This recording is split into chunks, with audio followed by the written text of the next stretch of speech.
ポポルプフ。しばるばの主たちとの争い。さて、しばくの後、カブラカンを退治した双子の兄弟、フン・アフプーとユシュバラン家の父のフン・アフプーと弟のウク・フン・アフプーは球技が大好きでした。ある日、二人がシバルバへの道の途中で球技をしているのを死者の国の主であるフンカメイとウクカメイが聞きつけました。なんだ、この音と響きはうるさくてたまらん。そこでフンカメイとウクカメイは4羽の耳服に命じました。フン・アフプーとウク・フン・アフプーにシバルバの主が一緒に球技をやりたいから来いと伝えに行け。4羽の耳服はフン・アフプーとウク・フン・アフプーが球技をやっているところへ行ってシバルバの主の命令を伝えました。シバルバの主様たちのご命令です。すぐに私たちと一緒に来て主様たちと球技をしてください。フンカメイ様とウクカメイ様たちのご命令ならお供します。お母さん、シバルバの主様たちのご命令で球技をしに行ってきます。またすぐに戻ってきます。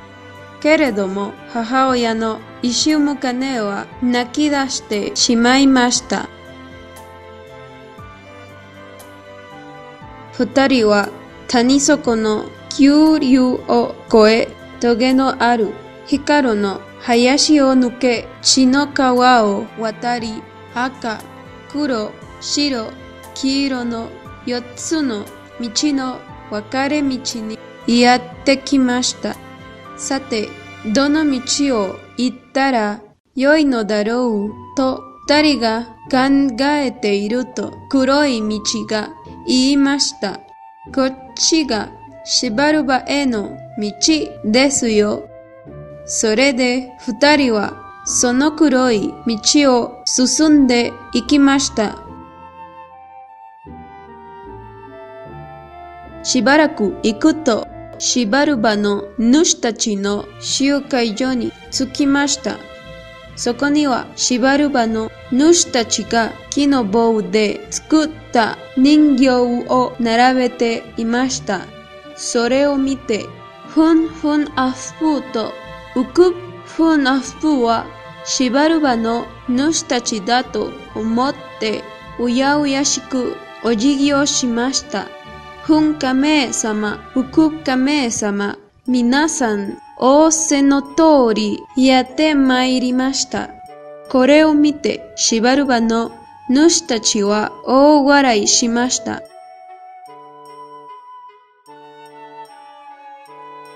フンカメイとウクカメイが二人に声をかけました。よく来たな。明日は球技をしようではないか。さあ、そこに座るがよい。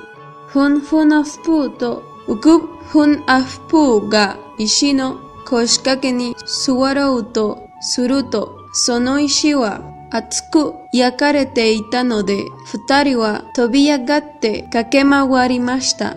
それを見て、またシバルバの主たちは大笑いしました。お前たち、このおこて松とタバコの火を燃え続けさせるのだ。